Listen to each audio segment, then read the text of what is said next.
प्यारे बच्चों, आज हम क्लास 5th की हिंदी की बुक के 9th चैप्टर सदाचार को पढ़ेंगे। तो इस पाठ के शब्दार्थ हमने यहाँ ब्लू पेन से लिख दिए गए हैं। तो इस पाठ में हमें सदाचार अर्थात अच्छे आचरण के बारे में बताया गया है, किस प्रकार हम सदाचारी व्यक्ति बन सकते हैं। तो पाठ शुरू करते हैं हम। मनुष्य एक सामाजिक प्राणी है। मनुष्य समाज में रहने वाला जीव है। समाज क्या होता है? समाज हमारे रिश्तेदारों और आस पड़ोस के लोगों से मिलकर बनता है, तो ये हमारा समाज होता है। तो मनुष्य समाज में रहने वाला जीव है, प्राणी है। समाज में रहकर वह कई तरह के काम करता है, परंतु समाज के कुछ नियम होते हैं। नियमों के अनुकूल किया गया काम ही सदाचार कहलाता है। जब हम नियमों के अनुसार काम करते हैं तो उसे सदाचार कहते हैं। जैसे गुरुजनों का आदर करना, सत्य बोलना, सच बोलना, सेवा करना, किसी को कष्ट न पहुंचाना, मधुर वचन बोलना, मीठे बोल बोलना है, विनम्र रहना, सुशील रहना, बड़ों का आदर करना आदि। तो ये सदाचार के गुण हैं। ये उत्तम चरित्र के गुण हैं। उत्तम का अर्थ होता है अच्छा, तो ये हमारे अच्छे चरित्र के गुण हैं। जिस व्यक्ति के व्यवहार में ये गुण होते हैं वह सदाचारी कहलाता है। सदाचार शब्द दो शब्दों के मेल से बना है, सत्य प्लस आचार। तो सत्य का अर्थ होता है अच्छा और आचार का अर्थ होता है व्यवहार। इस तरह सदाचार का अर्थ है अच्छा व्यवहार। अच्छे व्यवहार से ही व्यक्ति के सदाचारी होने की पहचान होती है। जो व्यक्ति अच्छा व्यवहार करता है, बिहेव करते हैं, तो उसे कहते हैं ये बड़ा अच्छा आदमी है, तो उसे सदाचारी माना जाता है। सदाचारी बनने के लिए ईमानदार होना आवश्यक है। जो व्यक्ति अपने प्रति ईमानदार होता है वह सबके प्रति ईमानदारी बरतता है। चाहे सेवा की बात हो या कर्तव्य की, धन की बात हो या कमाई की, लेने की बात हो या देने की, सब में उसका व्यवहार ईमानदारी पूर्ण रहता है। ईमानदार व्यक्ति गरीब होते हुए भी धनी होता है, क्योंकि ईमानदारी के कार्यों से उसे सम्मान और आनंद मिलता है। सम्मान का अर्थ क्या होता है? आदर, और आनंद का मतलब होता है खुशी। तो उसे इन कार्यों को करने से उसे आदर भी मिलता है और खुशी भी मिलती है।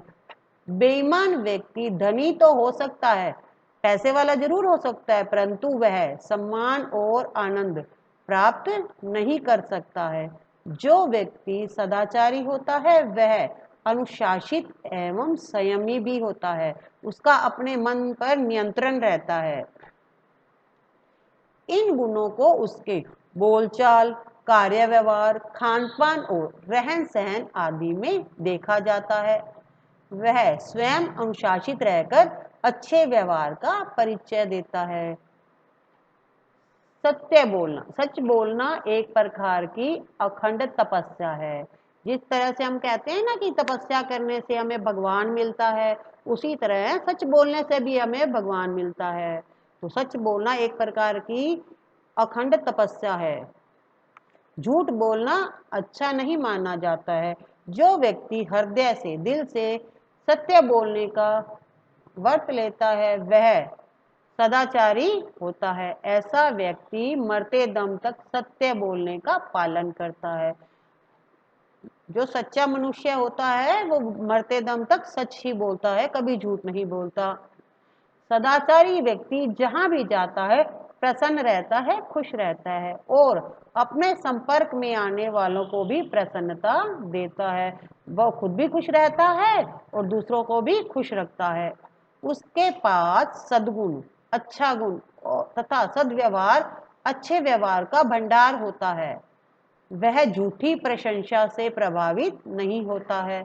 वह निर्भय होता है, उसे किसी चीज का भय नहीं होता है। विपत्तियां तथा प्रतिकूल परिस्थितियां, संकट और विपरीत परिस्थितियां प्राय सभी के जीवन में आती हैं, किंतु सदाचारी व्यक्ति इनसे कभी विचलित नहीं होता है, कभी नहीं घबराता है। ऐसा व्यक्ति जीवन में कितनी भी बड़ी विपदा, संकट आ जाए तो भी उसमें मुकाबला करने की, लड़ने की क्षमता, योग्यता होती है। उसमें असीम धैर्य, धीरज और सहन शक्ति जैसे महान गुण होते हैं। परोपकार करना, दूसरों की भलाई करना उसका स्वभाव होता है। वह अपने कार्यों से सदा दूसरों का भला करता है। लोग उस पर विश्वास करते हैं। सभा हो या समुदाय, सदाचार से युक्त व्यक्ति सर्वत्र, सब जगह पूजा जाता है। तो जो सदाचारी व्यक्ति होता है उसका हर जगह सम्मान किया जाता है, आदर किया जाता है। सदाचार सफलता का मार्ग है, रास्ता है। जो व्यक्ति मंजिल तक पहुंचता है, अपने लक्ष्य तक हमें पहुंचाता है। अच्छे व्यवहार के कारण कठिन काम भी सहजता से, आसानी से बन जाते हैं। इसके द्वारा मनुष्य अपनी असीम शक्ति को प्रकट कर सकता है। सदाचार के बल पर असीम शक्ति को प्रकट करने वाला सामर्थ्यवान, समर्थ और योग्य मनुष्य संत और महापुरुष के रूप में जाना जाता है। जो व्यक्ति सदाचारी होता है उसे संत और महापुरुष के रूप में जाना जाता है। वह अपने महान कार्यों से महापुरुष कहलाता है। ऐसे ही महापुरुष हमारे आदर्श होते हैं, इनके रास्ते पर हम चलते हैं। उनका सद्व्यवहार अनुकरणीय होता है। हमें परस्पर सद्व्यवहार करना चाहिए। सद्व्यवहार ही वास्तव में सदाचार है। तो बच्चों, इस पाठ से हमें क्या शिक्षा मिली कि हमें सदाचारी व्यक्ति बनना है। कभी भी विपत्तियों में घबराना नहीं चाहिए, बल्कि उसका मुकाबला करना चाहिए। और हमें हमेशा सच बोलना चाहिए, कभी झूठ नहीं बोलना चाहिए, किसी को नुकसान नहीं पहुंचाना चाहिए। जितना हो सके हमें दूसरों की भलाई का काम करना चाहिए। तो बच्चों, अगली वीडियो में हम इसके प्रश्न उत्तर करेंगे। Thank you.